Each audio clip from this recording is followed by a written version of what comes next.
Previously on Livin Godsword. And this is not going to happen overnight. You're going to have to devote yourself to not cursing.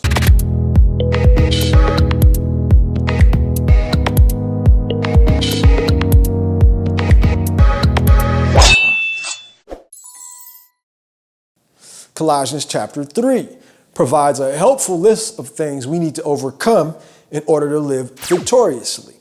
Verse 8 says, "But now you must put them all away. Anger, wrath, malice, slander, and obscene talk from your mouth." Nearly 20 years ago, I received my eternal salvation through Christ's blood. I used to begin and end literally every other sentence with a curse word. But after really coming to understand that my body, which included my mouth, didn't belong to me because I had been purchased by Christ's blood on the cross at Calvary, I couldn't go on ignoring the way I talked was super ungodly.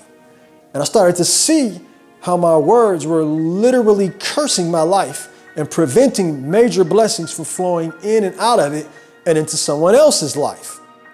It was like the moment a blessing came to me, I'd get all happy about it, but then the first thing that come out of my mouth in excitement over the blessing was a curse word. I'll give you an example.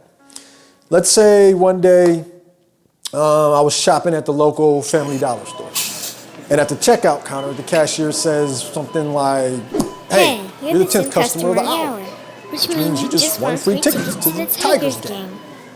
I'd immediately be like, "What? Get the out of here, for real?" and curse. Now, at first, this may not seem like a big deal, but let's just pause for a moment and look at what really happened here in this scenario. And no, I didn't actually just curse. What? Get the fudge out of here, for real? I was just messing with you. But seriously though, the free tickets were a blessing that I just cursed when I said, "What? Get the fudge out of here." What would happen was any blessing I would experience, if not right away, at some point, I'd eventually curse it like that with my mouth, which could have resulted in all sorts of undesirable manifestations I wasn't even aware of. I could have crashed on my way to the Tigers game, or it might have ended up raining that day. There's no way to know for sure of what cursing those tickets would have set in motion. But that's how powerful words are. They will alter the outcomes of your life. And even worse, I didn't realize it at the time, but it was a horrible testimony for me to go around listening to praise and worship music all day, talking about Jesus and how blessed and highly favored I am, but then go turn around and curse someone out in the same hour.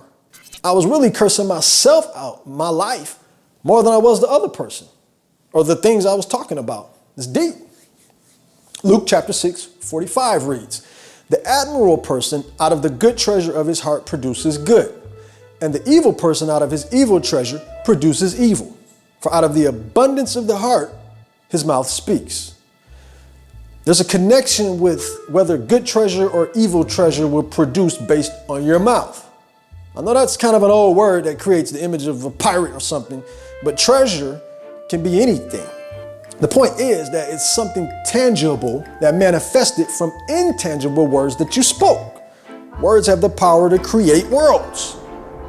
Did you know that the very planet we're walking on right now was created with words? They're like dynamite. Lord Jesus said, "Truly, I say to you, whoever says to this mountain, be taken up and thrown into the sea, without doubting in his heart, but believes what he says will come to pass. It will be done for him." That's dynamite. How else could a man move a mountain in the natural? That's how construction workers carve trains through them. And it's the same way in the spirit. Our words are explosive and they construct, shape, and destroy things.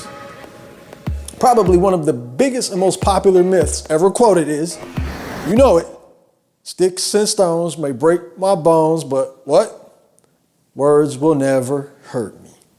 That's a lie.